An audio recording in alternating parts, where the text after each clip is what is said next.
Hello and welcome to a Bergkamp Wonderland podcast deadline day special. Hello everybody. Tonight, or today, I should say, I am going to be joined by panellists, Geoff, Arsenal and FK. I'll have Danny, the producer, with me.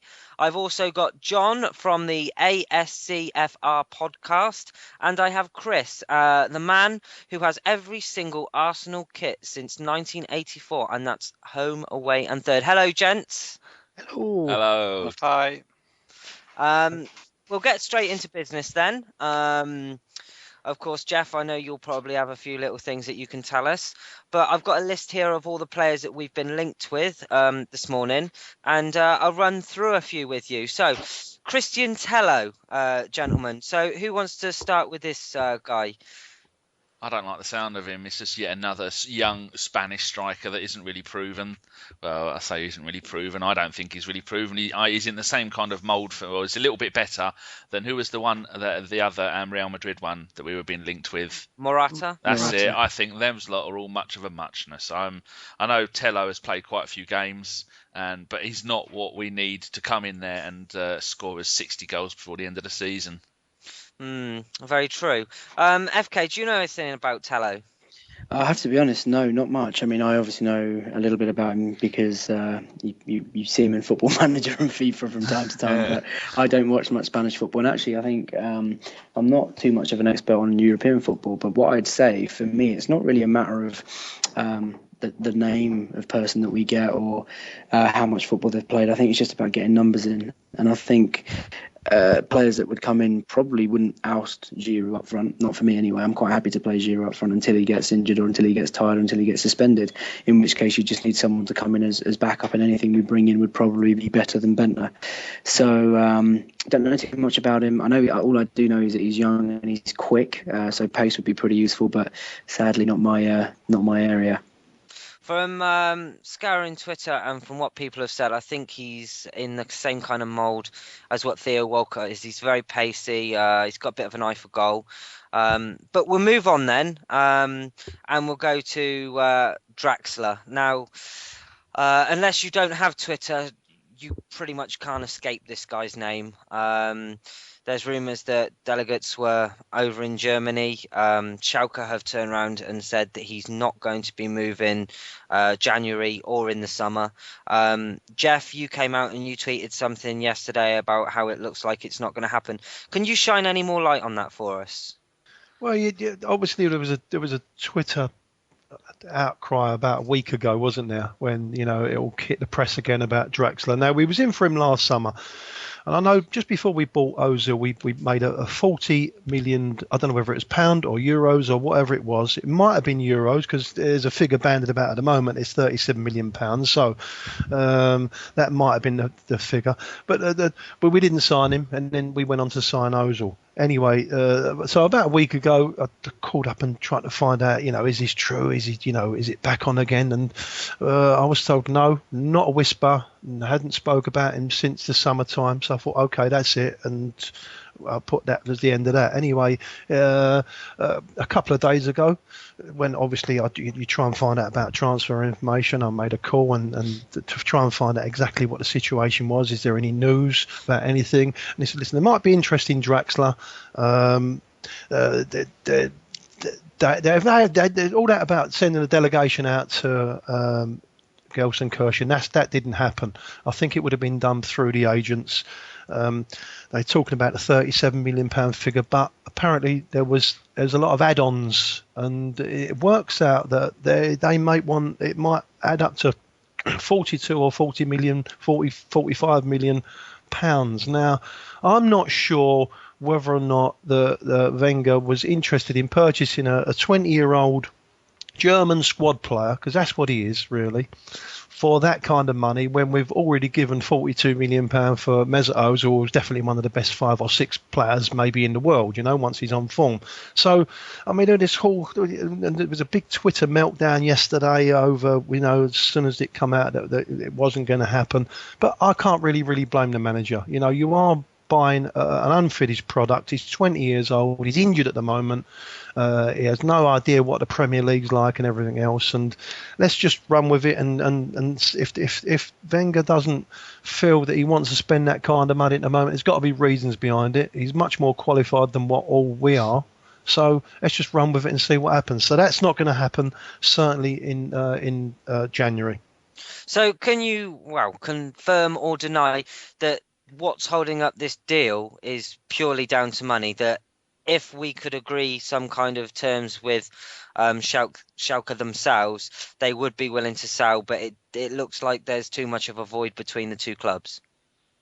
Well, there was talk of a £37 million buyout clause, but I think I read somewhere yesterday that the Schalke president said that buyout clause had lapsed last summer, and there isn't a buyout clause at the moment.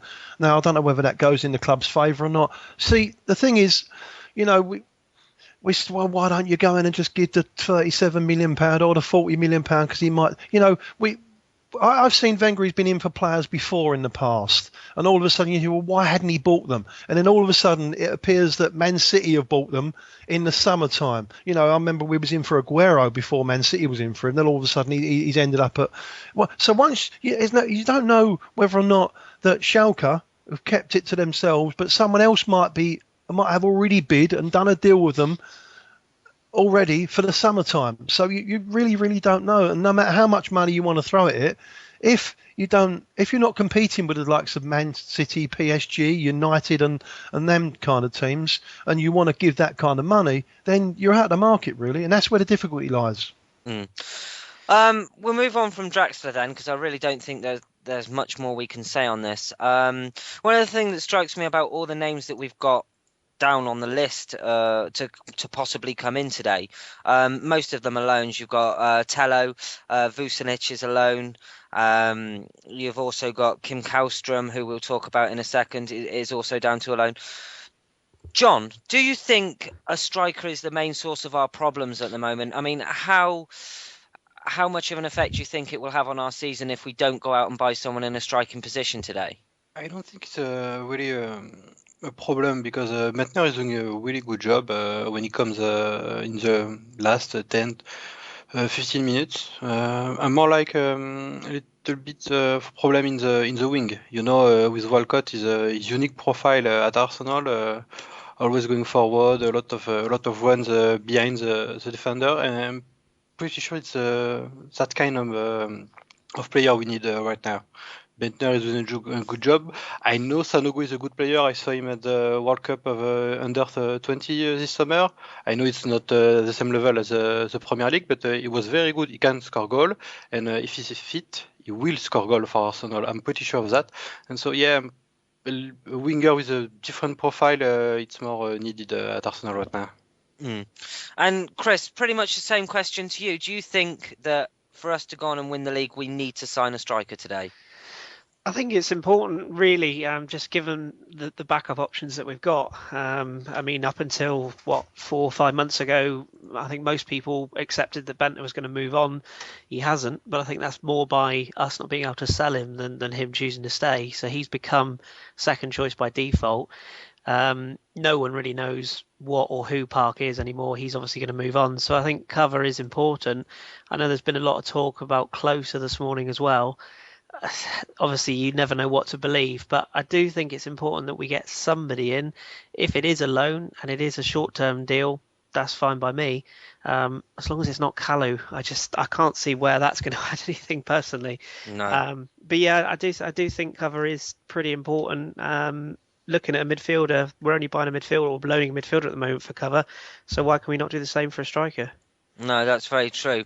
I did see a tweet yesterday on Twitter saying that they wish Solomon Kalou would retire so we don't have to be linked with him every single bloody transfer window. Absolutely. We'll go to you next, Danny, then. Where do you think we need to strengthen in this window? Do you think that the striking position is something that we failed to address in the summer and that we should still be looking for to address now? Well, I think it's blatantly obvious that Wenger doesn't rate Podolski up front, because Podolski is I'm up there to score goals. You think I'm tracking back? You think I'm covering? I'm not doing any of that stuff. I'm either going to play wide on the left or I'm playing up front like the 99% of all strikers. And so that's why Giroud isn't scoring as many goals as he could be scoring, because he's too busy covering all the other positions when everyone else makes runs, which I suppose does make a more complete team. So I think you've got to take into consideration what Wenger wants from a striker. Now, when Bentner plays, Bentner doesn't do the same job as Giroud, and when Podolski plays up front, he doesn't do the same job as Giroud. And at Park, well, no one's seen him play, so we've got no idea if he does the same job as Giroud. So if he does get a striker, I think it's going to be a Giroud-esque kind of striker. But who that will be, I have no idea. At least we know one person it won't be is the ex-Lyon Brazilian midfielder Juninho, not the Middlesbrough one, but the other one. He's retired, so that's one person that we won't be linked with. I'm just trying to think of players that we cannot be linked with. I'm sure Arsene Wenger could probably coax him out of retirement to come on a loan. We'll talk about next Mirko Vucinic at Juventus. This is a player that has been very much on and off towards this window. This morning it came out that Valencia have joined the race. His agent said that he won't be moving, although at Juventus he is training on his own at the moment. FK, is this one that you could see that would be better than Berbatov? Oh, it's an interesting one, because I was actually quite an advocate of Berbatov towards the end of last year. You guys remember in the pod we did for the Chelsea game. I like Berbatov a lot. I think if he's going to go, I think we could do a lot worse, and I think he'd be a useful addition, certainly for 6 months or possibly a year.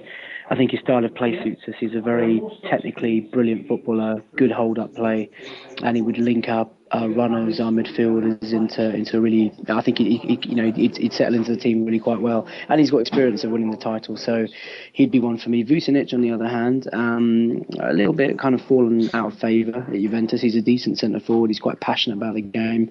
I don't know. You've got the whole situation of he's got to come over, acclimatise, get used to the style. We don't have any Italians in our team, or people that have had sort of Serie A experience. I don't know how quickly he'd make that transition. So for me, someone who's maybe fallen out of favour at Fulham, maybe he's not doing so well, but he's Premier League proven and he's a very, very good player. So I'd prefer Berbatov. Okay. He's been linked with a move back to Spurs today. Yeah. And they can have him. Okay. I talked very positively about Berbatov, saying that he could come in and do a job, but I think that we need someone a little bit better. I can understand. In France, we are talking about a Monaco move about Berbatov. Really? Yeah, because Falcao is out for 6 months. I'm pretty sure everybody knows, and they have middle good center forward, a very young Rivière, Martial, and Valère Germain. They are almost good Ligue 1 player, but Berbatov, he would be good at Monaco. John, I want to speak to you again. Another rumour that's coming out that seems to be quite strong. I think it was the Daily Mail that reported this morning. Kim Kallstrom, did he play for? Yes, I should say, did he? He played for Lyon, didn't he? Yes, Olympique Lyonnais. Yes, he played in Lyon. Can you tell us anything about him? What kind of player he is? Yes. What we'd expect, and if he's any good? I'm not a Lyon fan, but I saw him a few years ago because it's been 2 years he's in Russia, I think, and he's a decent player, hard worker, left-footed, a little bit like Arteta, but left-footed. It's a hard worker. I don't think it's a good loan move, but not you don't want to buy him for a few years, just 4 or 5 months loan, and it could be a good addition right now because we all know Ramsey is out, Flamini is out for 3 games, plus Wilshere with a little problem at his ankle, so Kallstrom is not a big move, but it could be good addition to the squad. Do you think he'd make a good squad player, someone like... And we had a big old chat about some of the names that were on this list that I've got here. And someone tweeted us this morning when we said about Kallstrom and said, he's not very good, doesn't fit into our team. And then Geoff piped up. And what was it you said regarding Flamini and Kallstrom, Geoff? Well, we had the same, very similar conversation and the outcry when we was interested in Flamini in the summer. People said, "Oh, we're going backwards. What do we want to play like that? He's blah blah blah years of age and everything else." Let's just wait, pull the handbrake up, and just see what happens. Personally, for what I've seen about Kallstrom, he's a very very tidy player. He's very disciplined. He's got loads of bags of experience, right? And he would be an addition to the squad with our current injuries, a few midfield players out. So I don't see it as a he's not going to be a fortune. He's only on loan. It's not the end of the world. Let's see what happens if he comes in and he does a job, which I'm sure he will. Like I say, he's very tidy. He's disciplined, and that's exactly what we want. So, let's just see what happens rather than slate him, because Flamini, I think he's been a revelation since he's been here. Let's be honest. No, I'd agree. FK, I said to you before we actually pushed the record button on this that my outside punt for the day, if I was talking about someone that maybe hadn't been linked to the club, could possibly be Sami Khedira. He's at Real Madrid. He's not getting much game time. He's come out and quite vocally slammed Real Madrid. Now, do you think that there's any possibility that we might pull, and I will coin a phrase, pull an Ozil, and get someone of his kind of quality today? I think so. I certainly wouldn't put it past Arsene. He's done it before in the past, and I'm sure he knows what we need to challenge, especially when you see rumours of City going out and spunking another 50, 60 million pounds today. Whether it's Khedira or not, I couldn't tell you. I think he'd be a brilliant player to have, and actually a lot of what you said before we recorded the podcast made sense. He's not happy, he's not getting the game time, and you just never know with the German core that we've got at the club. So the thing about the whole transfer window for me is that I think Arsene knows he has to add. He's left it quite late, obviously, but better late than never. And I'm convinced he's got something planned. I mean, you wouldn't chase players publicly like Draxler for so long if you weren't intending to spend. Arsene in the past, where he said he's not going to spend, he's quite openly admitted at the start of the window, look, we're not going to be busy, we're not doing any spending. But they've made no secret of, we need to challenge, we need to add, and we're looking for loan deals. So I think there could definitely be a surprise that he's got up his sleeve for us, and hopefully it is someone of that kind of calibre. And as I said to you also, Gim, and I'll go on record for saying, if it is Khedira, I will visit you at your home and give you a lap dance. So I will leave all your listeners and all our listeners with that shocking visual memory. Well, I do remember when we were talking pre-pod, Gimli said he knows that Khedira is injured at the moment, but when none of us are too sure how long the injury was it November you said he got injured, Gim? Yeah, possibly. Good save. Yeah. Hold on a moment. Gav just come in and up the ante. He says he's going to come round and give him a blowjob if it happens. Yeah, it's reported in November this year that I'm just googling it. Yeah, it said that it was reported in November this year that Khedira might be out for up to 6 months. So. Just as long as he brings his L'Oreal with him so he can wash his hair afterwards. Not going to happen. Forget about him. Before we came on this podcast, I tweeted from my account something along the lines of, if Arsenal fail to win the league due to squad depth and injuries, will it be Wenger's fault? I nearly went all Gav on you. Will it be Wenger's fault? You pay fucking wages. If he doesn't buy anyone today.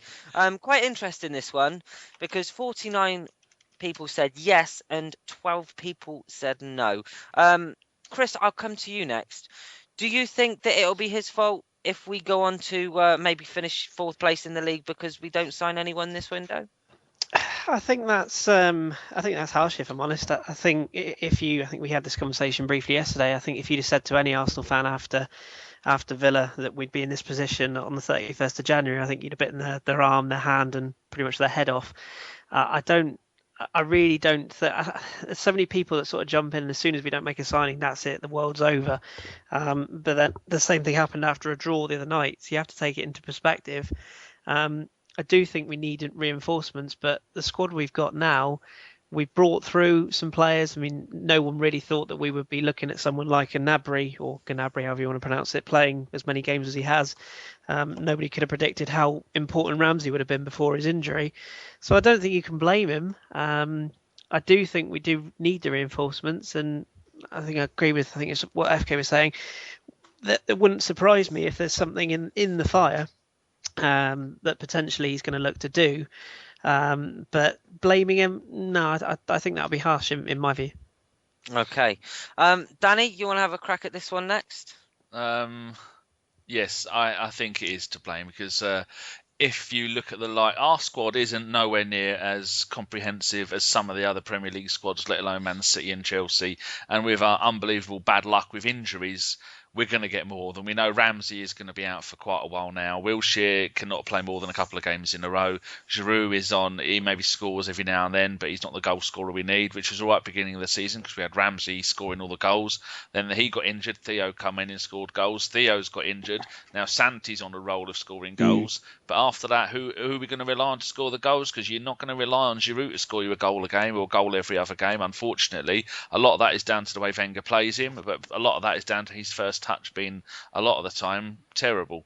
And he's not going to play Podolski. And I don't think we're going to sign anyone of any massive influence. And then Chelsea and Man City are just going to go out and buy every single player, spunk all the oil money on whatever they can.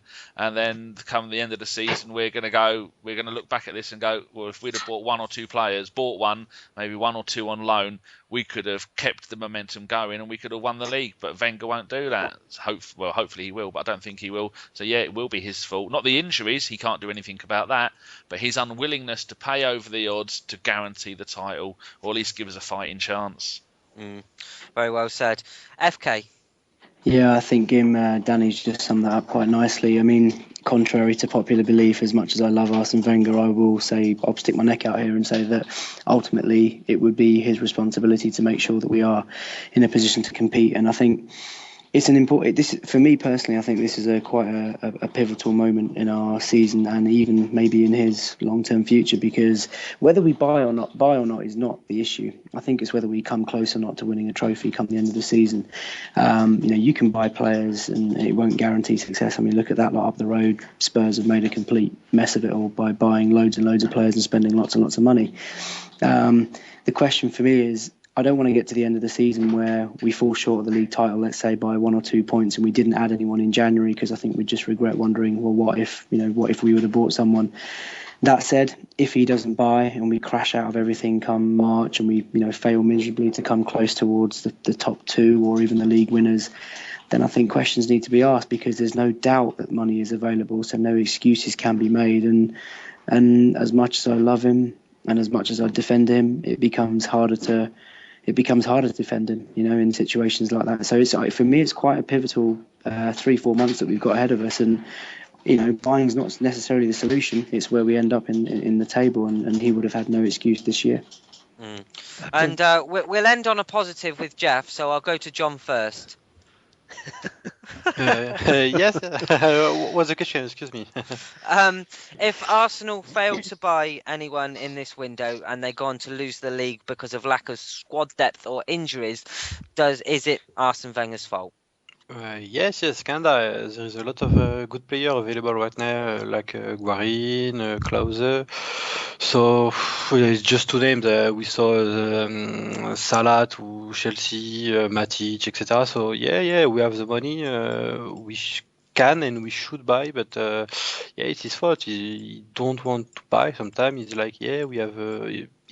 It's like socialist, you don't want to put a player in the stadium, on the bench or on the pitch. So I'm pretty sure. We will all blame Arsene if at the end of the season if you don't buy if you don't win a title.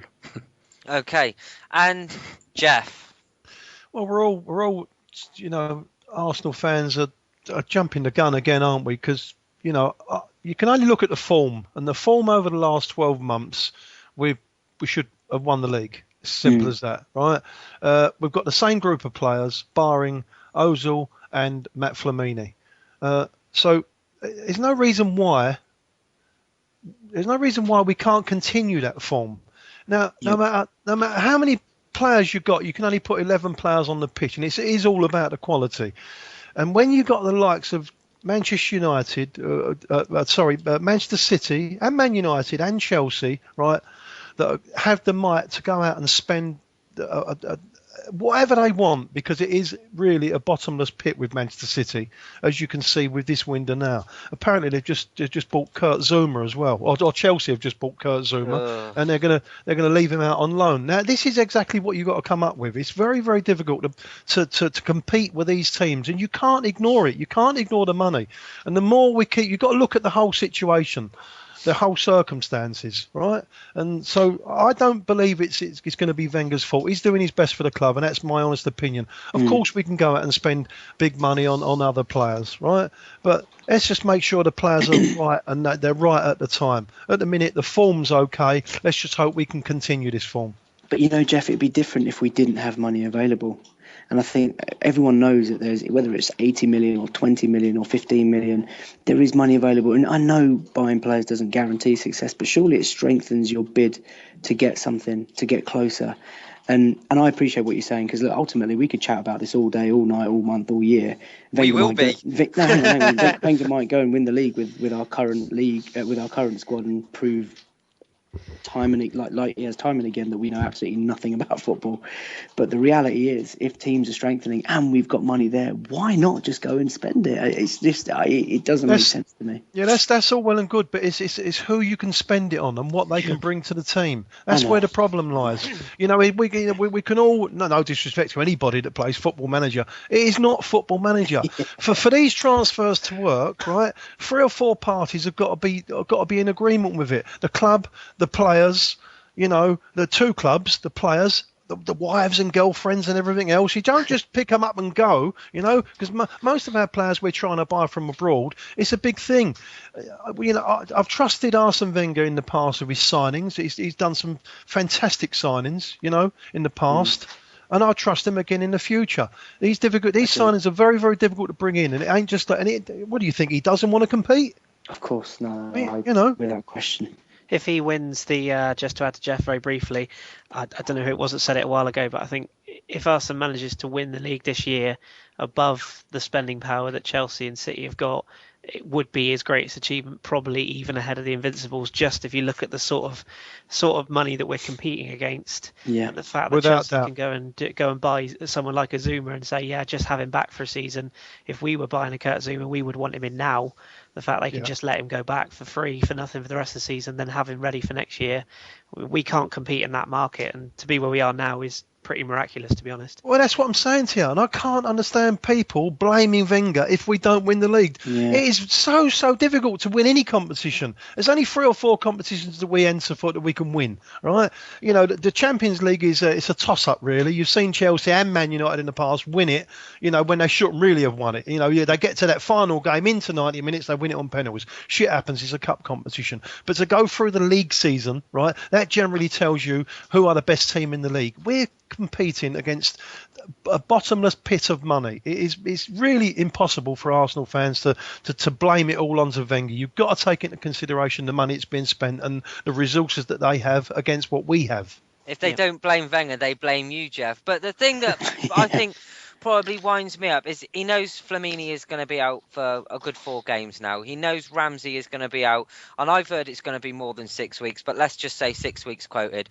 You've got Wilshere, who's looked fragile all season, and I don't know about you boys, but whenever he hits the deck, I'm always fearing that he's going to be out for a while, and there's been a few of them lately. I can't see how he can honestly sit there and think that the squad is good enough at the moment, knowing that there will be injuries, because none of us can sit here and say that we won't have an injury list second half of the season. It will happen.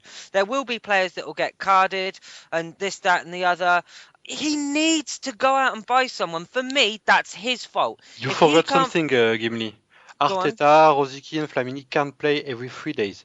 And that's something we didn't say, but it's a reality. They don't have the physique anymore to play 90 minutes every 3 days. So, plus Ramsey and Wilshere, I really think we need someone in the midfield, excuse me. No, it's a very good point. I mean, for me, Flamini and Arteta can't play together anyway. So, I mean, you cut out that combination.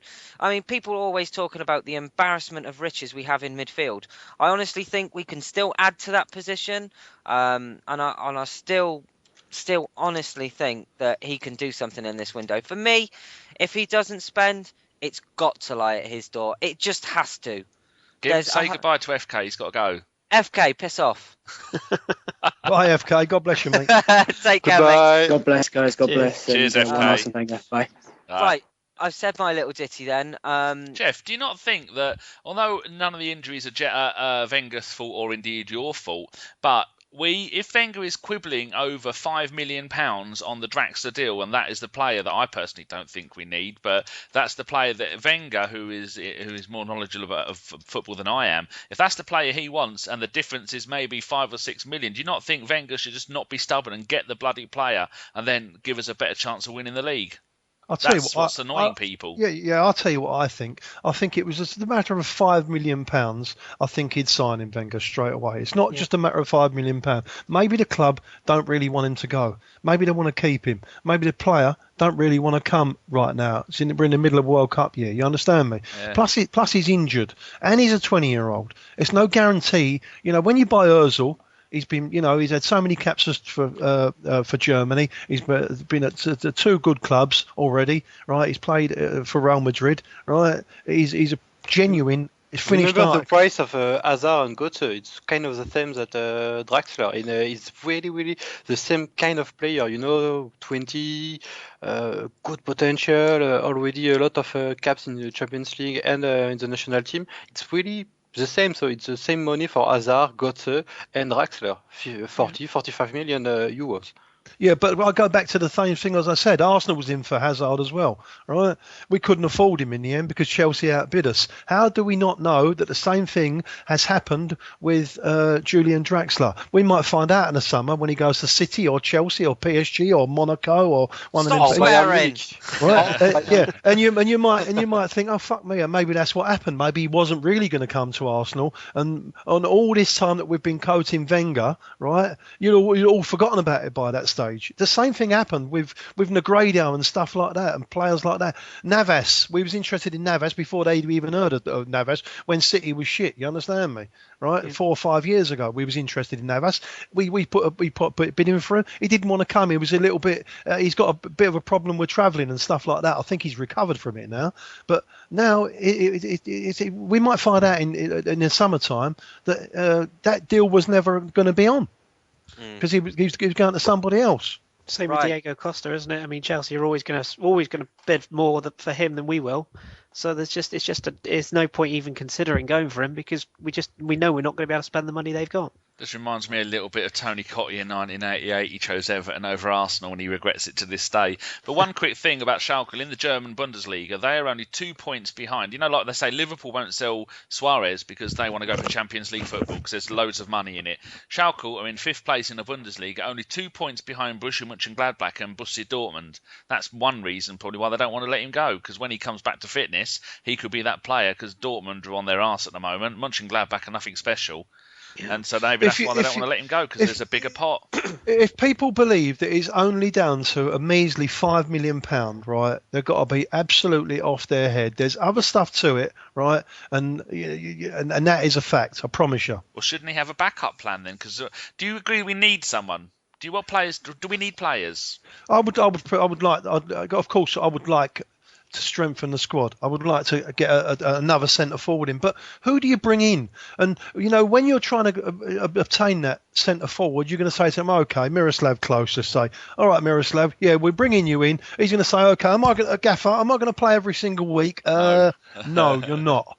But then why the fuck in a World Cup year is any gun want to come? And Wenger's honest like that. He'll tell people. That's why we haven't got Abramovich. You understand me? Ibrahimovic and players like that already, right? Because he's been honest with them. Said, no, you're not going to play every single game. You haven't got a first team place. You've got to fight for your place. Where other managers, oh yeah, of course you are. You're going to be first choice. But they get him in, sign them, and leave them on the bench like they've done at Man City. Well, I think you saying who would we bring in is a perfect segue back to Gimli to wrap this up.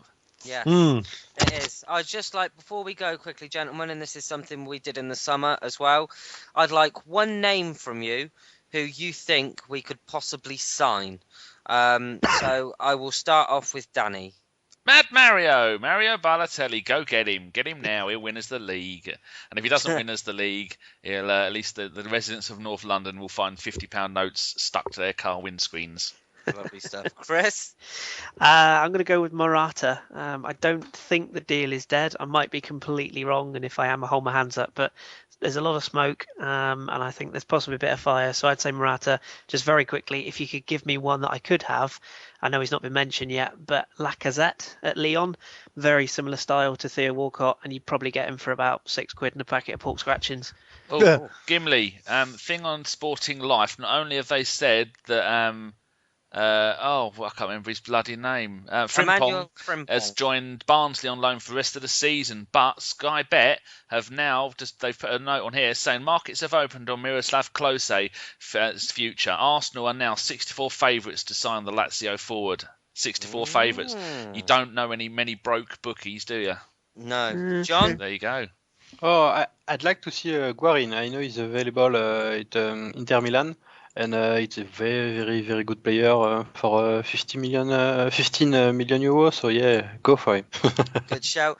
And the one that everybody's waiting for, Mr. Geoff Arsenal. Drum roll, please. While we're on the phone, I just put a text out to try and find out if there's anything happening, and unfortunately, it said no, there's nothing happening at the moment. In my opinion, we might have a late shout out for Miroslav Klose, and I think that'd be it. To be perfectly honest with you, I'm going to go and cry into my latte. no, don't be cry. You honestly, we've got to be. Don't worry about it. I think we'll be all right, Arsenal, this year. It's not the end of the world, mate. Believe me. Jeff, we ain't done bad up to now. Jeff, ask Gimli. Go all professional and ask Gimli in a professional way. Who does he want to sign? Make Gimli feel wanted. Yeah, Mr. Gimli, have you got any idea who you'd like to sign this winter? He's a nice Japanese, or is he Chinese? He's fucking no one. That's my tip. All right, I should be on the phone to Paddy Power. How do you spell that? That's Fa'akaena-wan. He's better than Kalou. Probably get him at a bloody more decent rate as well. Right. He could sit on the bench with Park. Yeah, he could. No, he's gone. No, he's going, isn't he? They could do cookery classes together on how to eat Labrador. So, that was a Bergkamp Wonderland Deadline Day podcast special. Thank you very much for listening, and we'll see you in a few hours. Bye-bye. Bonjour, cheeky monkeys. Bye. Go! Hello, and welcome to a Bergkamp Wonderland podcast, Deadline Day special. This is John, and I'll be your host for this segment of the special. And joining me from our regular panel will be Danny, the GFP. We'll also have three wonderful guests joining us. First, we have Pedro from La Grove. Next up, we have BCM member and ITK killer Raj. And finally, the guru of all things financial from the AST, Tim Payton. Hello, fellas. Thanks for joining us. Hello. Hi there. Good afternoon. Okay, well, let's jump right into it. Obviously, today is kind of confirmation that Draxler deal fell apart. First up, Draxler. It was kind of confirmed yesterday and today that the deal is off. Everything was set for this deal to take place, and it was just up to Wenger to decide whether or not to go through with it. Let's start with you, Tim. What do you think was the thought process behind letting this deal go for now? I think it was Arsene Wenger's decision, and it was based on his view of value. You might have seen I tweeted yesterday afternoon. I had some information from someone at the club that the deal was done. It just needed an agreement on fee, and it would be Arsene Wenger's call. And of course, a few of the bedwetters jump up and down at me. How do you know that? It's not all about him. But of course, what came out in the headlines of very reliable journalists like John Cross, David Ornstein later, exactly that message. And that's because there's a coordinated briefing from Arsenal who want to, get the message out there of what's happening. And what's happening is that Arsene Wenger doesn't think it's value for money. Now, I'm not necessarily criticising Arsene Wenger on that. He has to make these calls. He has to decide how the budget is used. But it's important, I think, that everybody understands that Draxler could have been an Arsenal player today, and Arsene Wenger has decided not to spend. The bigger frustration for me, and I think, this goes back to a systematic lack of strategy in football directorship at the club, is fair enough if you don't buy Draxler, but who else have you been working on as your potential deal for now? So many times, dozens and dozens of eggs are put in one little Arsenal basket. Okay, and Raj, what do you think? Disappointing it hasn't come through, but to be quite honest, I wasn't really fussed about his transfer at all this month. I think he would have been a good signing for the future. But I wasn't convinced that he was going to make any sort of impact over the next couple of months. We needed someone really that would go straight into the team and do something and help us out for the next couple of months. But he's injured still. I couldn't see him playing for 3 or 4 weeks. Definitely, we should have bought him for the future, but I'm not going to lose any sleep over it, to be honest. Okay. Pedro, what do you think about the Draxler situation and Arsene Wenger's decision on letting this transfer go for now? It's typical Arsene Wenger. He's been on and off with it all month, apparently. It's just typical Arsenal, isn't it? We've run this to the end of the month because we thought that Schalke were desperate for money, and then we've lowballed them with a £25 million offer, apparently, and then we act surprised when they want the full asking price. And what happens is he'll go to the summer, and there's no way Schalke are going to want to sell before the World Cup, and then after the World Cup, everybody will be in for him, and then chances are we'll probably miss out on him. So a bit of a shambles, really. And we should have tested it at the start of the month. Found out on January the 1st if Draxler's going to come, and then try and work out something else after that. This whole rushing around for players like Kim Kallstrom and Kalou, it's just embarrassing. But really, last summer was exactly the same. We didn't really have a plan, and everything happened in the last week. It seems no planning. It's just a bit of a mess. Can I quote from, I don't really need to do any work this evening, can I quote from the AST statement that says Thursday the 31st of January 2013? It says, the AST believes that there remain important questions about the way player identification, recruitment and remuneration processes are managed at Arsenal. They seem to be a long way from what would be expected. Arsenal supporters pay some of the highest ticket prices in world football, providing the club with considerable financial resources, but the ambition and ability to use them appear to be missing. Continued missed opportunities to strengthen are detrimental to the club and are causing long-term damage to the squad's competitiveness. It sounds ever so familiar. Where is the strategy? Where is the director of football saying, these are the positions that need strengthening, here are a list of options, here are their prices, you choose manager? As Pedro said, it appears that we're in and out with Draxler. As Raj says, I'm not sure that Draxler was a particularly strategic signing about the next 4 months anyway. That's a long-term development signing. Who were the people that were going to give you the boost in this fantastic opportunity to do well in the transfer window? Our entire strategy is haphazard. Touching on what you said there, as far as Draxler not being the player, Danny, you and I both talked about this on previous podcasts. Is £37 million for a 20-year-old player that it could possibly be a project signing to move to a striker position right now in the midst of a title run? Is that the kind of signing we needed? No, I agree with Raj. I didn't want him in the first place, and I think what Tim was saying is really relevant about the fact they've made a bit of a song and dance about the fact that all the players are going to be identified. We're going to go through all the stuff, and yet it's come down. There's about 7 hours, 42 minutes of the transfer deadline left. The only player that Wenger's been denying he's been going after, which usually means he is going after him, and looks like we're not going to get him. So are we going to do what we did after the 8-2 against Man United and go out and buy every single player that we can get our hands on? And it turns out that only a couple of them were any good. What did we buy after them? We bought, 6 or 7 players? Yeah. The only ones that turned out to be good was Arteta and Mertesacker. The rest of them were... I'm trying to think. I think they were all rubbish. But I think what Tim was saying was really relevant to the situation. Why are they making such a big deal then and then doing the complete opposite to it now? I mean, it's very easy to be down on Arsenal and down on Wenger. We don't know the full story of what's going on. But from what we can see, it just seems to be an absolute joke, a bit of a calamity, a bit of a trolley dash to try and get someone, which is not what you would expect from a club who have been top of the league for all but 5 or 6 weeks of the season. And a club of our stature. How are we going to compete against Chelsea and Man City, who today, Chelsea have just gone out and Man City have just gone out and bought those 2 players from Portugal for about another 50 million quid. It just makes it impossible. And I don't think it's the kind of player we needed. I think that Draxler would have been a fantastic signing. Like he really is absolutely top talent. He's fast, he's tall, he's got a great shot. He would have injected a bit of excitement into the team, and I definitely feel that he could have filled the void that we have now. Theo Walcott is injured, and I just think that those sort of players don't come around too often. Sorry, no, I mean my problem isn't the January transfer window, and it never has been. I've always thought that this window is for just buying fill-in players because of injuries and stuff like that. You're never going to get top quality players in January. It very rarely happens. I think we make the mistakes in the summer. And we've been going on for over a year now that we've needed a striker. That business should have been done last summer and not this January. So I think the mistakes are always being made in the summer. Well, now that we know that Draxler isn't happening, we're linked to the likes of Kallstrom and Klose. What do you think about those players possibly being added to the fold at Arsenal? Raj, you want to take that? I don't rate Kallstrom at all. I know there's a lot of people saying on Twitter he's this and that and he will be steady. And Geoff said that earlier on that he's a tidy player, but I don't rate him at all. He's hardly played any games the last 2 or 3 years. Looking at his stats, he played 21 games last season, scored 1 goal. This season he's played 11.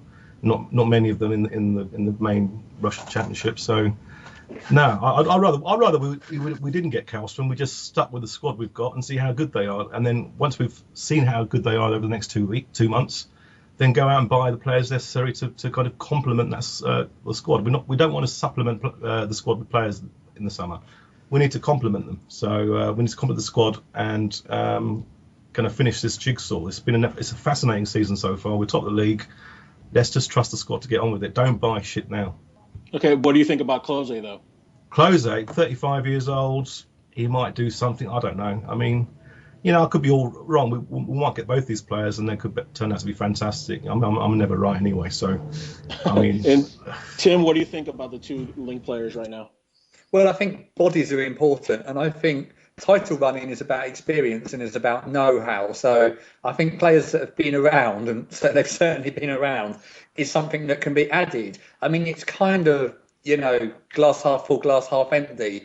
Desperately need some bodies come in. It's a bit underwhelming, but I can see the case for both of them. They certainly fill 2 positions where we're very, very stretched now going into the games ahead. So, what we mustn't do is get down on players because they're not the players that we want. I think there's a great danger there of transferring some of the frustration and angst at how Arsenal operate. So I'll keep an open mind on them and let's see what they do if they come in. This is Arsenal. They still might not arrive. What about Pedro? What do you think about Kallstrom and Klose, the links to them?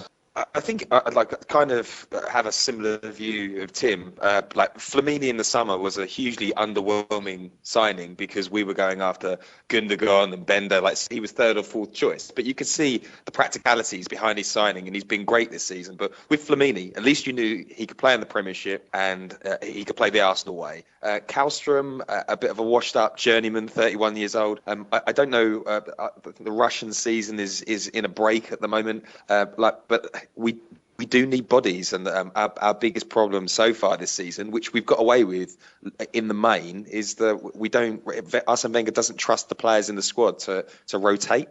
So if he trusts Kallstrom and we can drop him in some of the easier games, and he can have a solid impact. I mean, he's won the league in France a number of times, so there's an element of quality about him, but it's just a little bit flat. But like Tim said, I'm not going to take that out on Kallstrom. It's not his fault, and I've not seen enough of him to make any sort of harsh critique. Okay, and Danny, what about you? Yeah, I think the point that Pedro was just making about the Russian season, they played their last, Spartak Moscow played their last game on the 8th of December. Their next game isn't until the 7th of March.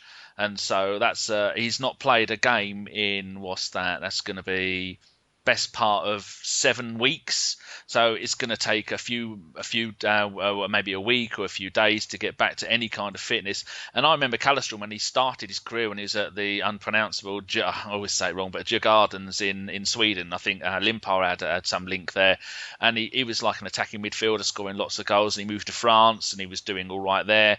And then his career started to peter out when he was at Lyon. But at least one good thing about him, he seems to never be injured, which is something that's really important. His entire career, which was 6 seasons at Lyon, he played 30-plus league games a season, which I think is important. And I was saying to John before the podcast started that you don't get 108 caps for Sweden if you're shit. So I think he could come in, much like the Klose deal. I think he can come in, he can do a job, but I don't want him getting a 4-year contract. Maybe if we... any idea how much the rumours are for playing for Kallstrom? Anyone? I think they were talking about a loan deal.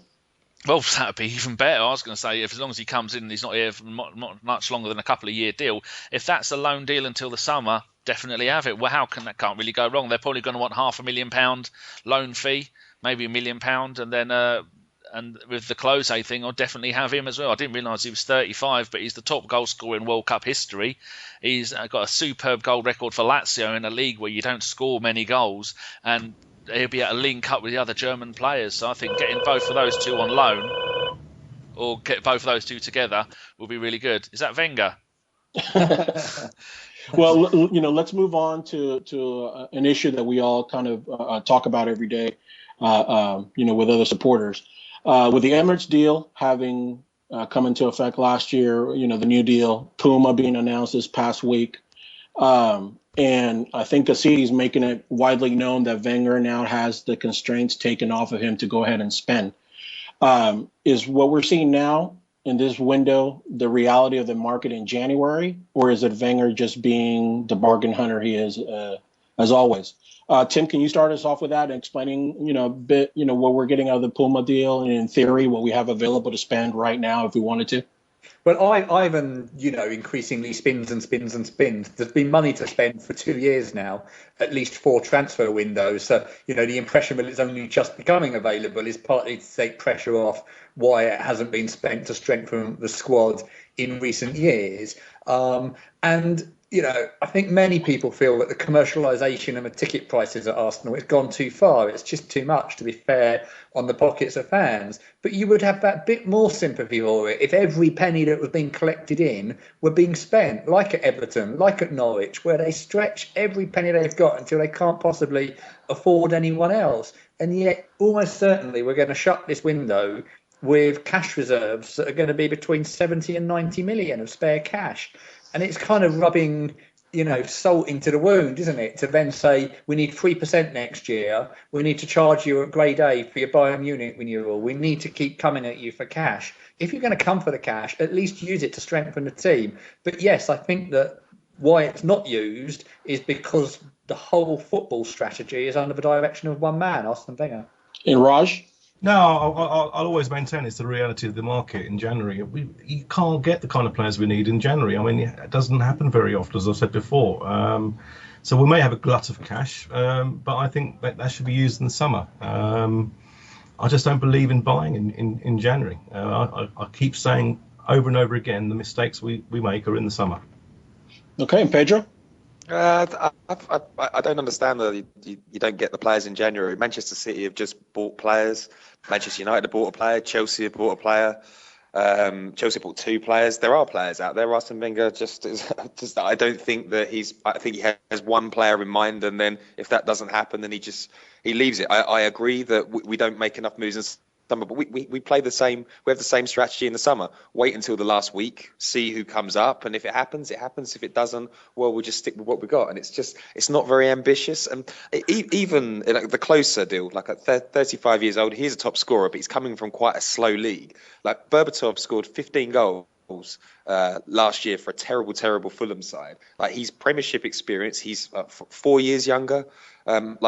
Even as a stopgap, I mean, that guy will get you goals. It just seems there are always options about, but like Arsene Wenger isn't ruthless enough, and I just think this is the best chance we've had in absolutely ages, and it's just a bit exasperating. Like Tim said, like we've always got this huge stockpile of cash that he just doesn't want to touch, and I don't think there's any excuse for not strengthening a weak squad. So we go in and we know that we've got a smaller squad than City and Chelsea, and we know that we can't compete with them right until the end of the season, and we're picking up injuries left, right, and centre. It doesn't make much sense to me, but there you go.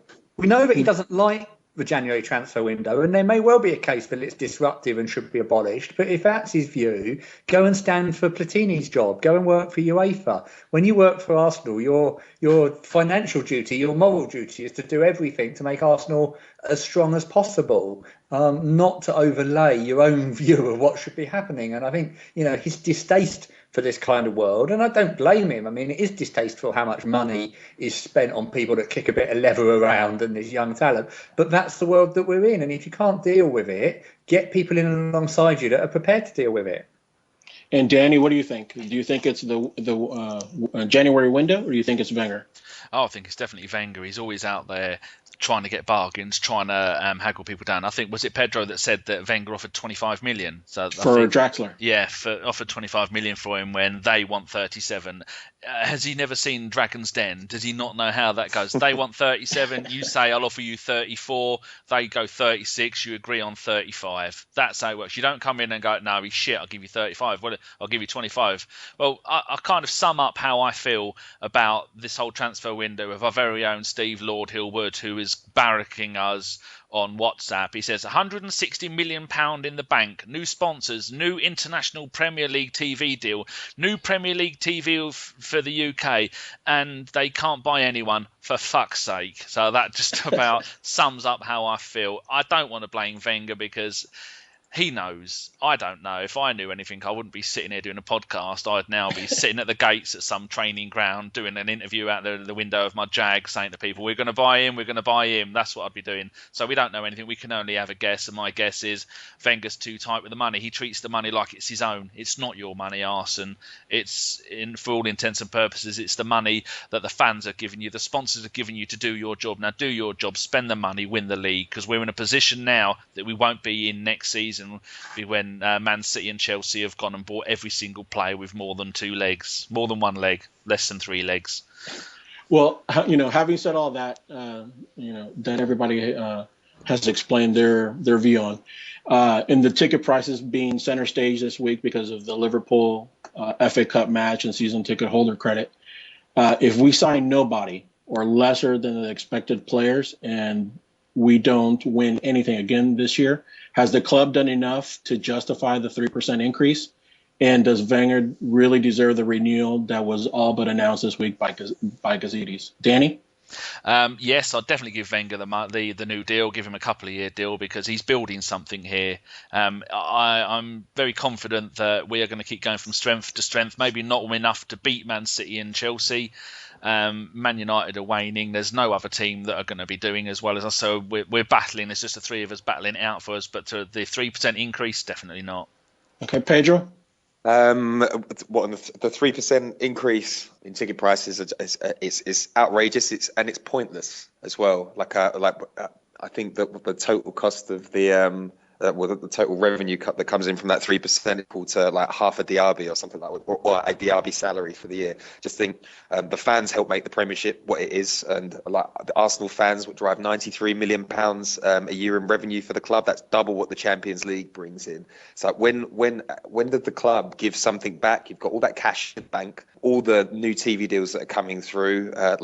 I just don't understand. Like, people say, it's not great business to give stuff back, but like for me, like football isn't like a normal business. Like I just find it greedy and out of touch with the fans. And on the Wenger, I'm not the biggest fan of Arsene Wenger, but like he's made a lot of changes to his approach to the sort of players that he buys. He's bringing in new people to the backroom team. He's obviously listening to Steve Bold, and as long as he's improving and we're stable, then it has to be said that after I'm game for it. Okay, and Raj? Absolutely no way to the 3% increase. There's no justification for that whatsoever. I think pretty much everyone's in agreement with that. I mean, there's money coming in left, right, and centre. Puma deals, all sorts of TV deals. We're going further in the cup competitions. There's more money coming through that. Season ticket holders are paying extra now for the Bayern Munich game. So, 100% against it. With regards to Wenger, I'm totally neutral about that. I don't think he should be signing a new contract in the middle of the season. I don't believe that whatsoever. Should be at the end of the season. But if he signs it, then that's fine. Not too sure about the pay rise though. Hasn't justified it in my opinion. And Tim? On the tickets, I think it's all being said. Don't agree with the 3%. Still calling on Arsenal to clarify and take this opportunity not to absolutely screw everyone with Category A for Bayern, where we think they are, but actually they're so embarrassed by what they're doing, they can't even front it up in the email they send to season ticket holders. On Arsene Wenger, yes to the contract, it's inevitable, but I hate this feeling, this cosy feeling of a contract for life. I think, modern day life, especially about football, is about success and reward. So how about halving his contract to 4 million a year, but offering him 2 million each for the big trophies and 1 million for the small trophies? That way, I'd be delighted if he ended up with 10 million, which would be a pay increase, but it would be for winning trophies. Let's go back a little bit about pay and rewards rather than, job for life, have your £8 million and then decide to sit on all of our money. That would be the right mix of new contract but incentivised behind it. Bravo. Okay. I think that on that point that Tim made there, I do find it amusing. Like, Wenger's kind of disgusted with how much money goes around in football, yet he is about to sign an £8 million a year deal. He's not fussed about the money when it's going in his back pocket. That's so true. He needs it all to stick in his ears so he can't hear all the other people complaining about how much money he's earning. He could be our only signing this January. Oh, wonderful. Well, to wrap things up here, because I know some people have to go, given the context of who we were linked to, who we're currently linked to, and the time frame that we have, shrinking as this window shuts, what do you want to happen for the rest of today, and what do you think will happen? Raj, let's start with you. Well, it sounds like that Kallstrom guy is going to come in and possibly closer. I know I'm the only one out of the four of us who thinks it's probably a bad idea, but I can understand that you want bodies in the squad. But I don't think anything else will happen. I don't think there'll be a kind of Ozil type signing at 10:59 p.m. tonight. What I'll do is see what happens tonight and then just back the team for the rest of the season. Okay, and Danny. I said in the last one that I'd love to see Mad Mario coming, but there's zero chance of that. So what I would like to see is the Chelsea and Man City owners indicted just before 11 p.m. and all their players taken off of them. And Tim? I think it's probably a couple of loan signings at best, like we talked about. What I'd like to see, though, is in the cold light of day tomorrow, an acceptance by the club that they've got to think about their football infrastructure, appointments at board type level with people that understand football, so we can get more strategic and on top of our game. All right, Pedro, you can wrap us up here with what do you think is going to happen and what would you like to happen today? I think ultimately Arsenal fans are going to be quite disappointed whatever happens, but I think we need to get some bodies in so that we can rotate the squad.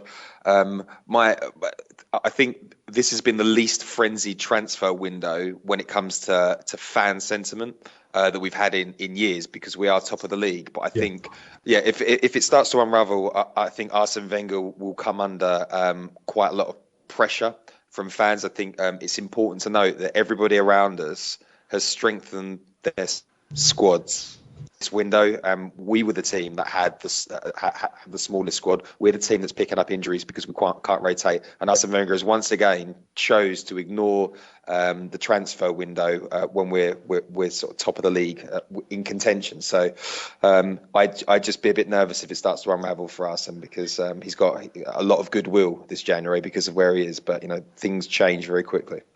John, how about you answer your own questions? Who would you have? Me, well, honestly, for me, the fact that the other day it was rumored that he was at the Betis game watching Teo. I would have liked for us to get that type of player that could play on the wing, can play as a striker, has a bit of pace, that can score goals, has been proven to score goals, not like Draxler that it could potentially do it. I like Kallstrom as a signing, not only just because he's a body, but he's kind of in the mold of Arteta. Earlier in his career, he was more of an attacking player. He could score goals, and as his career has gone on, he's moved further back and is now playing more as a deep line playmaker and a more defensive minded.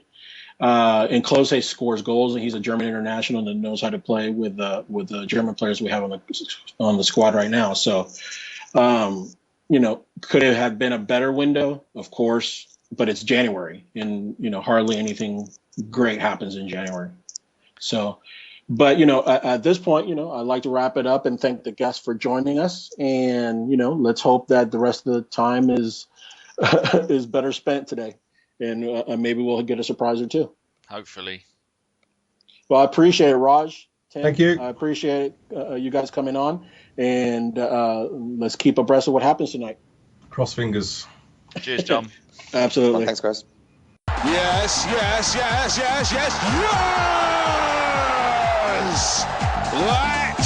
was a goal. Hello and welcome to a Bergkamp Wonderland Deadline Day transfer special. I'm Gimli and I am going to be joined by, first up, Danny, our producer. Say hello, Danny. Hello, Danny. Wonderful stuff. And also joining us, I have Aaron Savage, Geoff Hollefreund, our wonderful Ava, and Daniel Cowan from the Goonosphere podcast. Hello, guys. Hello. Hey, guys. And how are you all doing? Don't all answer at once. Right, we'll jump straight into this. Thank you very much. Before we talk about the possible ins at our club, we'll talk about two players who have gone out. The first of all would be Frimpong, who's gone to Barnsley.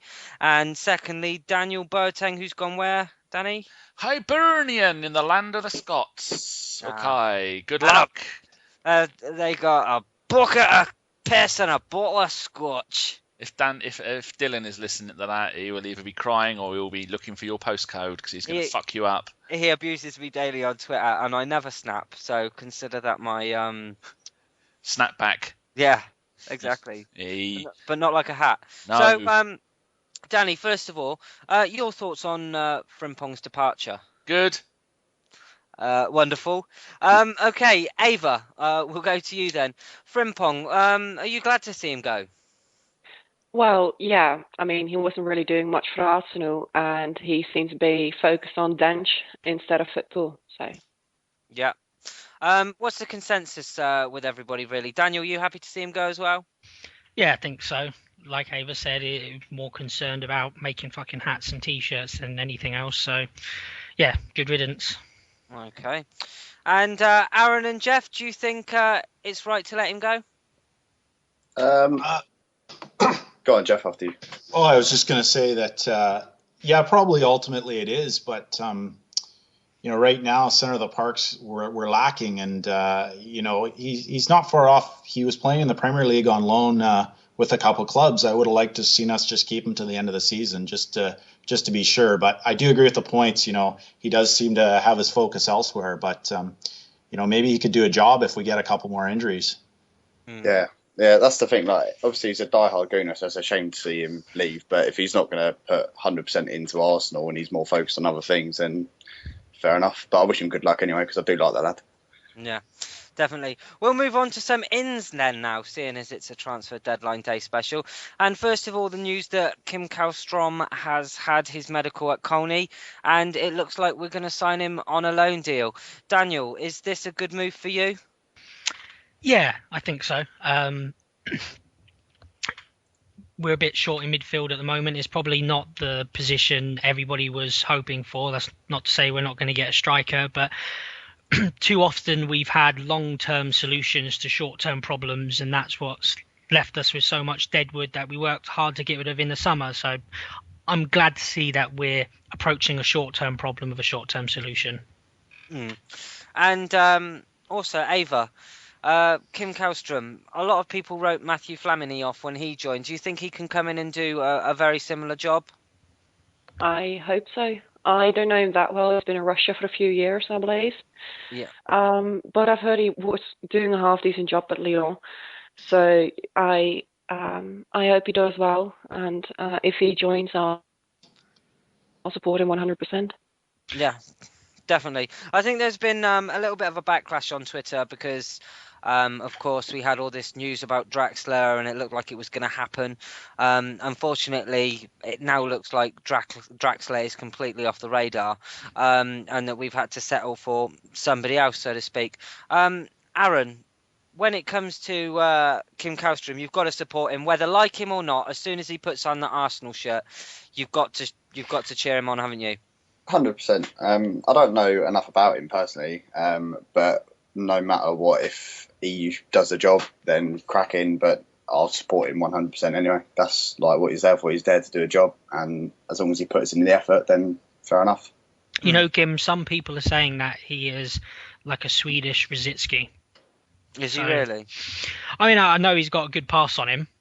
You can see that from, you might have seen the Vine going around online today.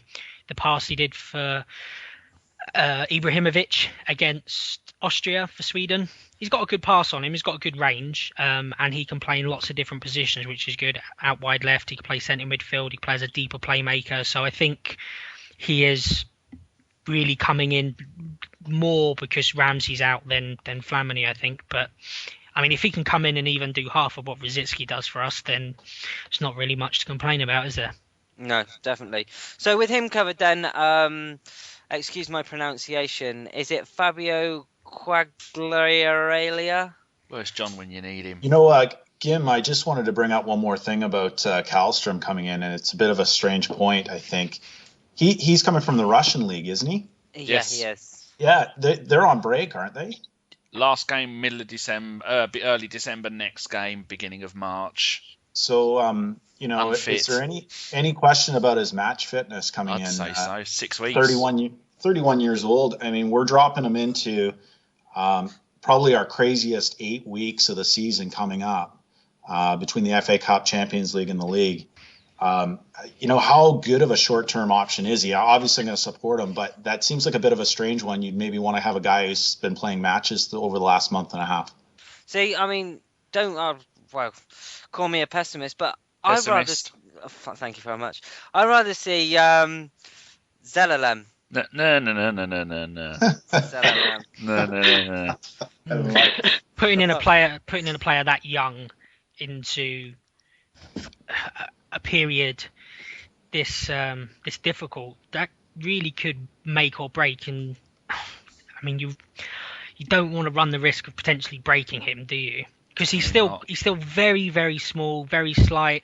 He's so young. He needs to put on a good 10-15 pounds of muscle before I think he's even going to be ready to play in the League Cup for us against the opposition we tend to get drawn against, sort of physical lower league teams. But put him in the Premier League, I'd just be a bit worried. Or what about Olsen? He's another one that's a youngster. Can we not try and solve the problems personally instead of getting this guy in on loan, Kallstrom, who might be a fantastic player? However, when it comes to the end of the window, he's not ours, regardless of whether he does a good job or not. I think we can try and breed some of the youth, unless you're going to bring in someone that's on big money, who commands a big transfer fee, i.e. like Draxler. It just seems to me when you're doing these loans that maybe we could kind of get the players from within. Danny? Sorry, go on. No, go on, Aaron. Okay, on that point, would you rather see someone who has experience play against the Liverpool, Man City, Man United and Bayern Munich, who we've got coming up, or Olsen and Zelalem, who haven't got the experience against the big teams, who could just be overwhelmed with the situation they've been put in? No, it's a very good point. I think it's a really difficult one how you address it. I think everyone would have loved him to have gone out there this window and signed a Clement Grenier or someone like that. But I think we can say that that's not going to happen now, unless some bizarre twist happens in the last 4 or 5 hours. Danny, we've also had rumours of Alvaro Morata as well. What do you make of him? He's just another one of those players that you don't really know much about. Arsenal aren't a club where you should be buying players like that, getting them on loan, making them better players. We want the final article. We want someone who's going to come in and do the job straight away, not someone who's going to get half a game here, half a game there, maybe have a good game, maybe score a couple of goals, and then as soon as by the end of the season, when they've got into the stride of things, we go, yeah, we'd like to buy him. Now they go, yeah, that's 50 million quid. Whereas beforehand, we could have had him for bugger all. I don't want any players like that. If you want to do that, you go to Bolton or you go to a top half of not Bolton, no, that's the wrong team, and they're bottom of the Championship. You go top half of the Championship, lower half of the Premier League. If you want a player to come over who you want to get experience and try and work his way out, but I don't really know much about Morata. There's a whole bunch of those, like the Tello. That's not how you say his name. And we've been linked to him, like that one who left Barcelona to go to Italy. Sanabria, yet another one. Well, Arsenal aren't a club where we need to buy these. We want players who are going to do it now. We've got plenty of players that are going to do it in the future. And the thing is, what strikes me is we've got 160 million sat there, and it seems like he's just penny pinching again. Personally, for me, I would have chucked the extra 7 million on the table and go, right, can we have Draxler now, please? It makes it, do you know what? It gives us that little bit of a boost. To say, we could, to coin a phrase, the Ozil effect. You know, so it's interesting, Gimli. I think that the Ozil effect that you're talking about would be more for the fans, because I do like Draxler. I'm not going to sit here and pretend that I'm an expert on the Bundesliga, but if rumours are true, Arsene Wenger wanted to turn him into the next. I'm not going to say the word because I know that. Yeah, I know Ava doesn't like the grey gun, yeah, I think if he wants to put him up front, at the moment he's an attacking midfielder. He plays out wide left. Is that really what we need? We're not really that short, because he's not going to usurp Ozil.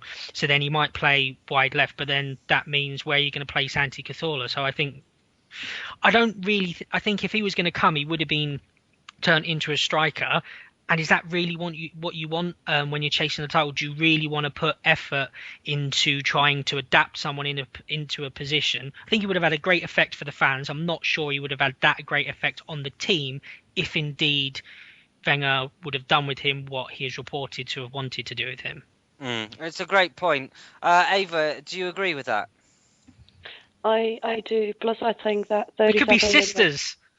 Oh yes, I think 37 million for a 20-year-old is it's ridiculous. And for that money, I mean, if you throw in an extra 8 million, you get Marco Reus, who has proved himself. So I am quite happy not happy, but I'm satisfied that we didn't pay 37 million for a 20-year-old German footballer. No, that's very good. I think was it Phil Wall and a good friend of ours, Dave Seeger, tweeted that they both heard rumours that Arsenal were trying to put a £40 million package together. I don't know if that was for Draxler, but it was for a certain player. I mean, all we can do is really hope that he does something.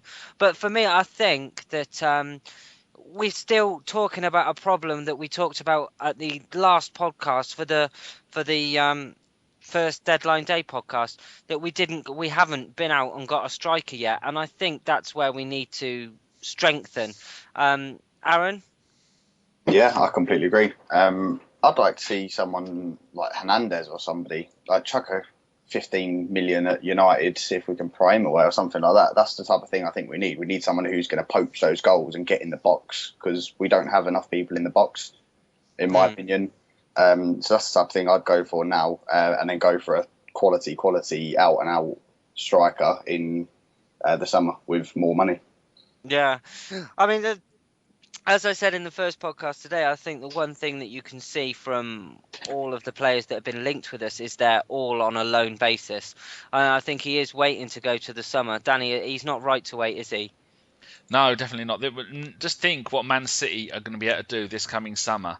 They are going to just be buying absolutely every player. Money is going to be no object. They don't give a damn about the financial fair play. They're going to find one way around it or another, whether it's under the table sponsorship, whether it's going to be some kind of other dodgy deal, whether they're just going to buy UEFA themselves. Maybe they will buy UEFA and FIFA.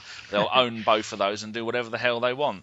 It's just absolutely ridiculous. This is the only chance we're going to have in a bloody long time where we're right up there fighting with the big two, the money spenders.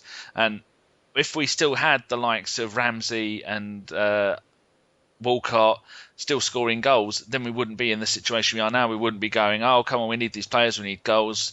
And his aversion to playing Podolski as a striker, even though every time he plays he scores goals, then it's partly bad luck and partly Wenger being stubborn, I think, as usual. And no, can't wait to the summer. Want them now. We need at least 2 or 3, whether they be permanent deals or whether they just be loans. I don't care.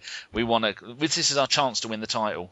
And I asked everybody this morning if we do get a lot of injuries. We also have players suspended like Flamini.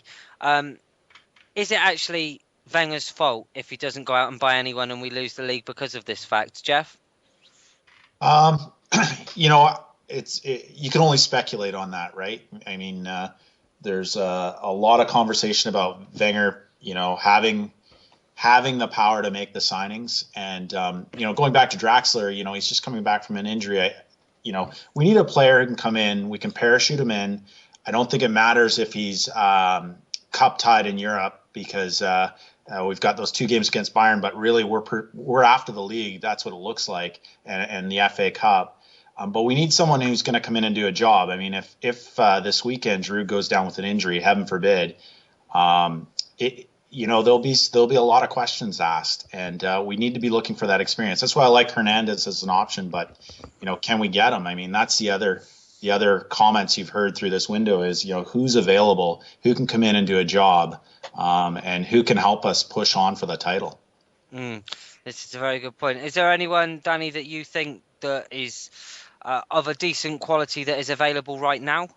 God, there's gonna be no one, is there? There again, like I think it was either Pedro or Tim Payton said in the last podcast, Chelsea and Man City are having no trouble going out there and finding players, are they? No. So why are we making such a big deal about the one player he wants he can't have? And then apparently, did you hear that the Wenger made an offer of 25 million for Draxler? Did he? Yeah, I heard that, and I thought it was an absolute insult to Schalke. What's the next one? 25 million and a pound? Yeah, probably. I can't think of anybody who's going to want to come. You've got to either pay over the odds or get no one. I mean, I like the idea. I've got to say though, guys, £25 million for a relatively unproven 20-year-old who's just coming off an injury. It's actually not that bad. And well, I think he's worth. No, see, the thing is, he's going to go to the World Cup with Germany. Simple as. He will be in that team.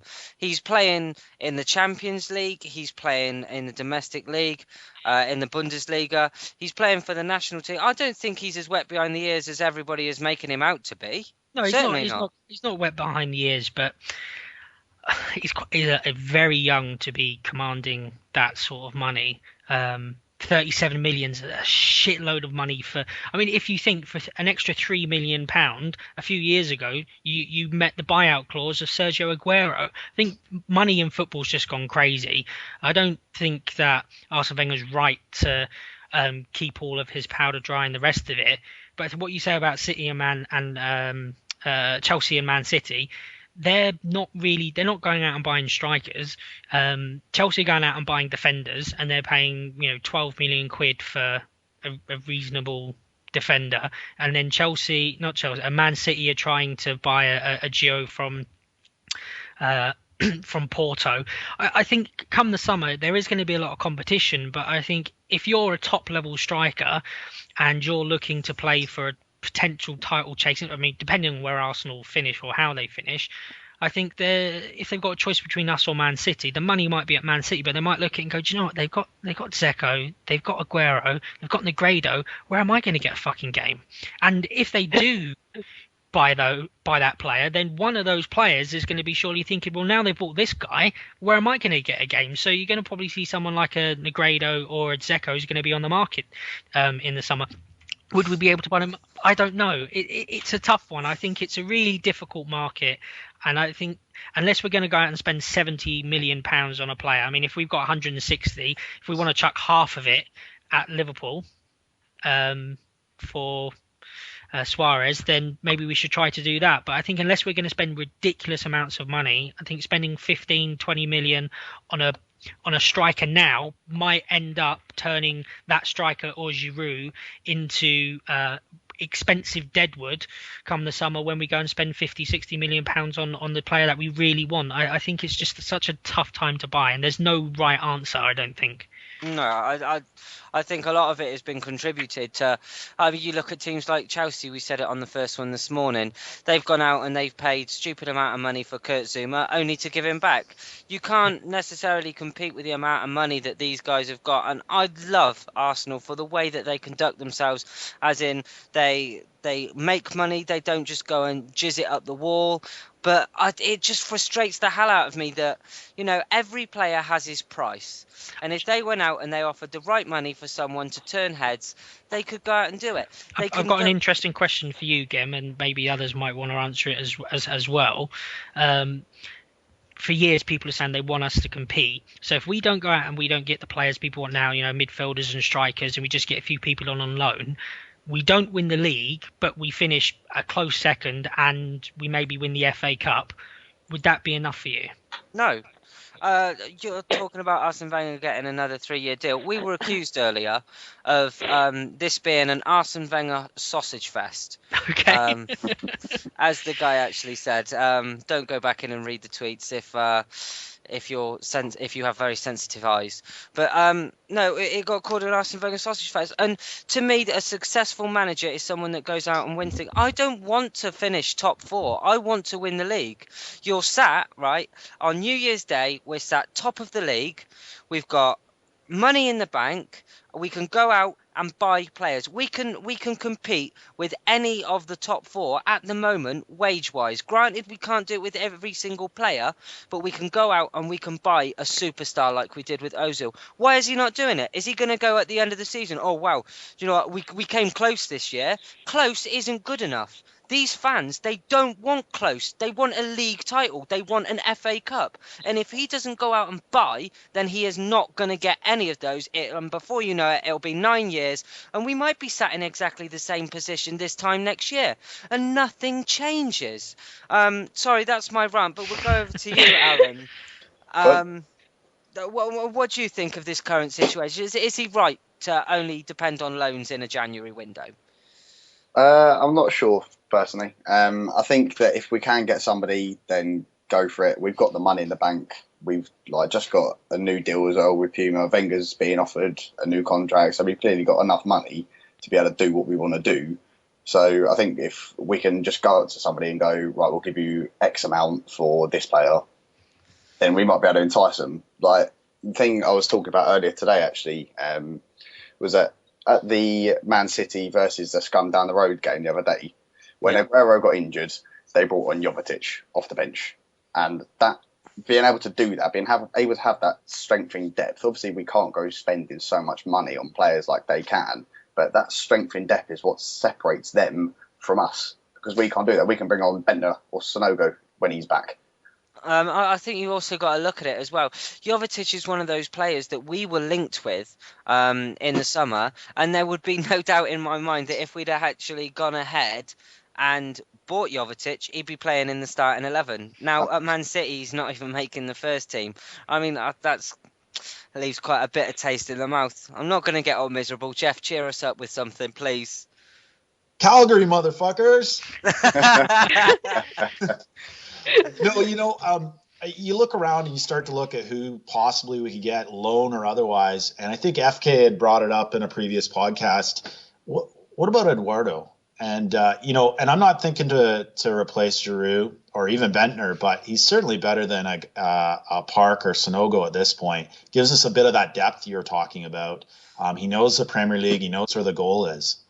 But he struggled when he was last here after that injury, and whilst he was injured, that's when we changed to the one striker system. He just couldn't hack it.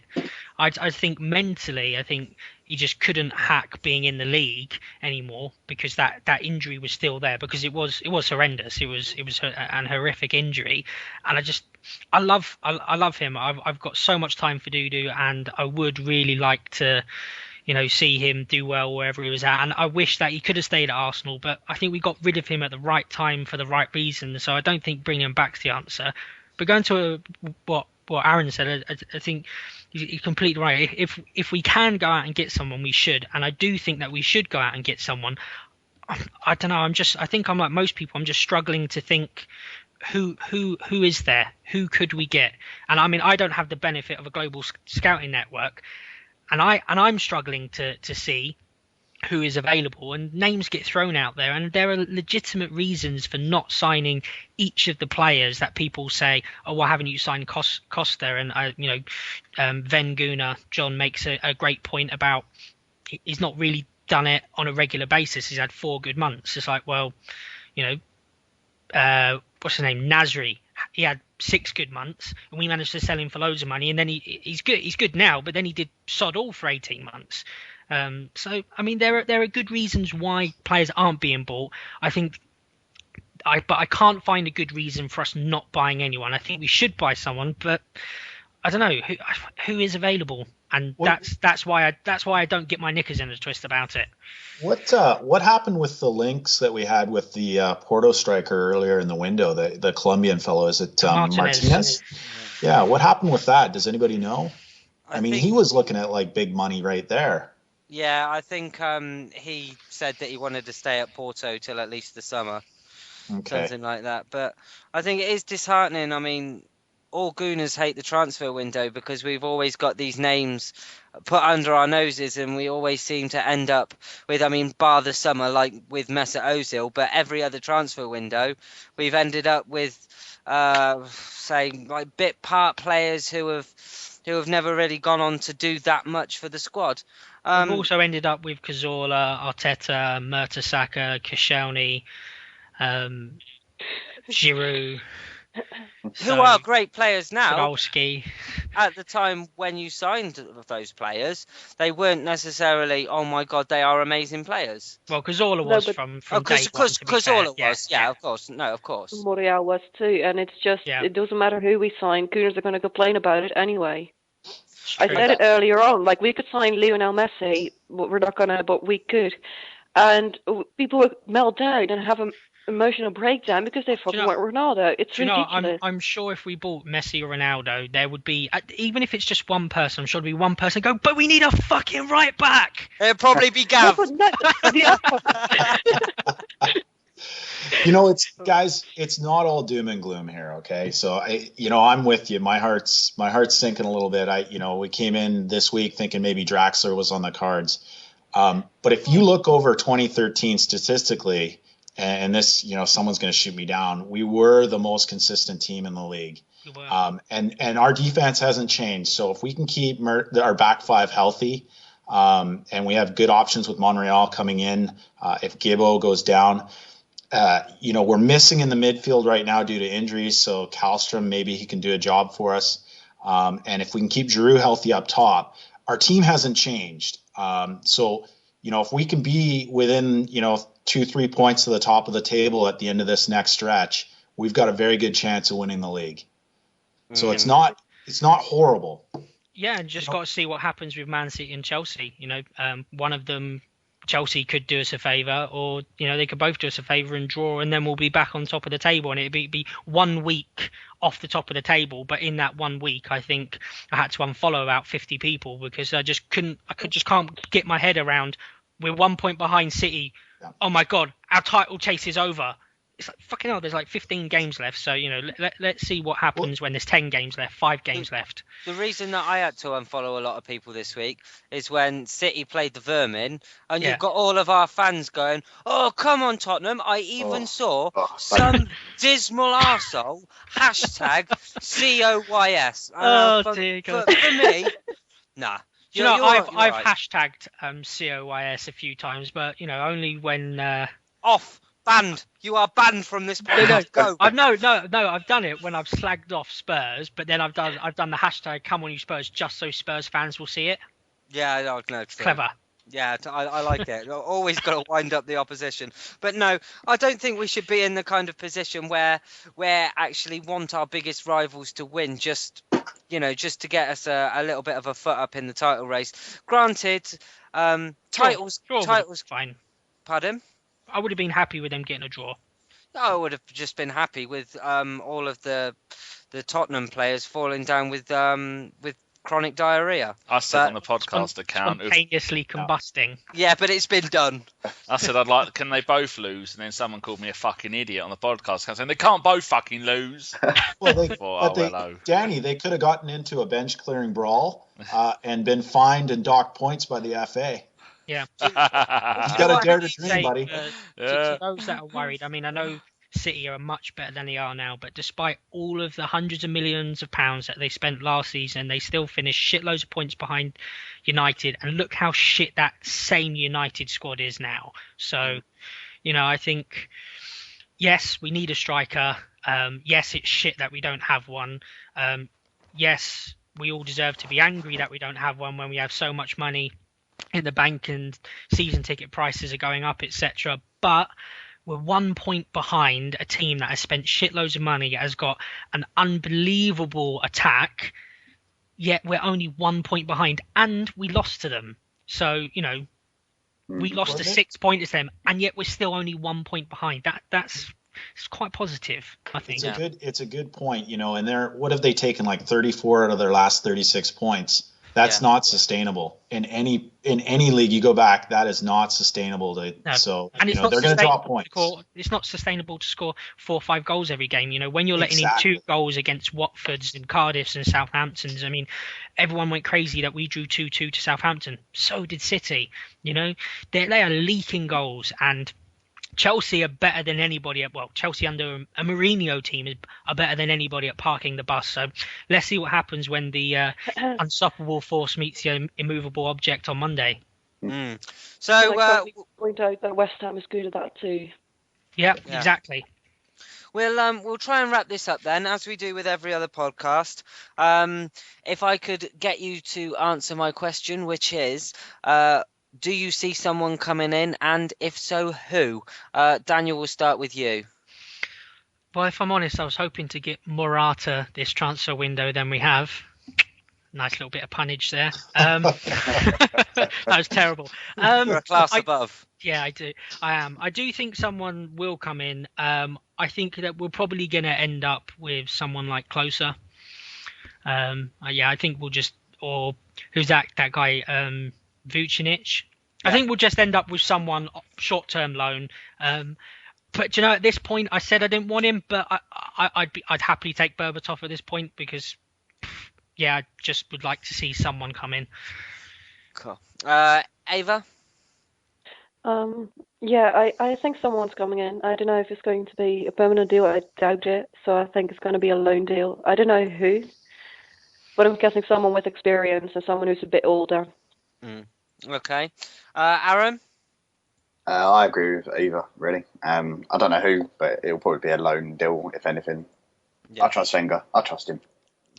I trust him. I'm glad someone does. And finally, Geoff.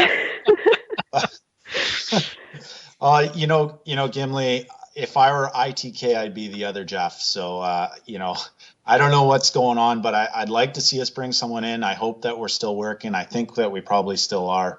But who that person is, if I knew that, then I'd be tweeting about it and getting lots of followers.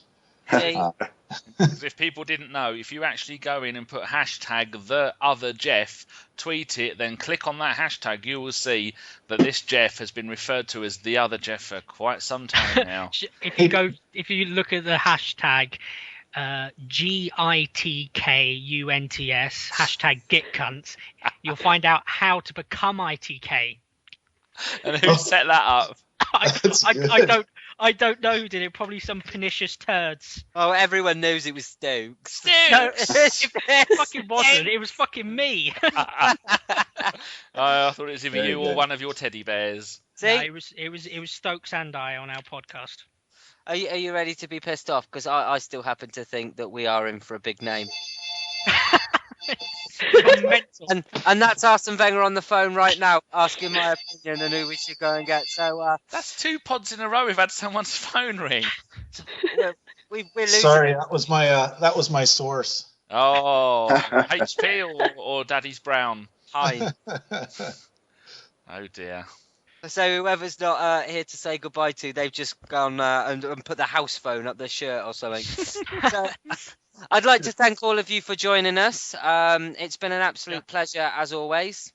Cheers. Thank you guys. Thanks for having me. It's been a joy. It has been an absolute joy. So that was a Bergkamp Wonderland Deadline Day podcast part 3. Thank you very much for listening, and we'll see you in a couple of hours. Bye-bye. Kallstrom, motherfuckers! I'm surprised, Ava, that you didn't come in with the correct pronunciation of Kallstrom. Swat!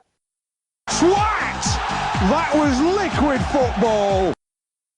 Hello and welcome to a Bergkamp Wonderland podcast Deadline Day special. I'm Gunnar Gimli. There's nothing happening, but we'll go straight over to Danny. Nothing's happening. Steve? There's not a lot happening here apart from me freezing my bollocks off. It's minus 29 outside. And And despite the fact that we appear to have £150 million in the bank, just taken Puma and a new Swiss watch sponsor on, offering us loads of filthy moolah, new Premiership TV deal for international broadcast, a new Premiership TV deal for next year, and a new Champions League TV deal for next year, we still haven't bought anybody. And my sources at Highbury House tell me that most of them there are either sitting around having a drink or they fucked off down the pub. And I really seriously recommend that we do likewise, gentlemen. First round's on you. Yeah, first round's on Kim Kallstrom. He can afford it after getting his new Arsenal loan contract today, so we can say welcome to Kim. And time to go down the pub, chaps. And that was a Bergkamp Wonderland podcast transfer deadline day special part number 4. Thank you very much for listening. We're going to get pissed up. And if you're wondering where Gavin is, he's in the boot of David Hillier's car. We're not sure quite why, but we'll let you use your own imagination on that one. Yeah.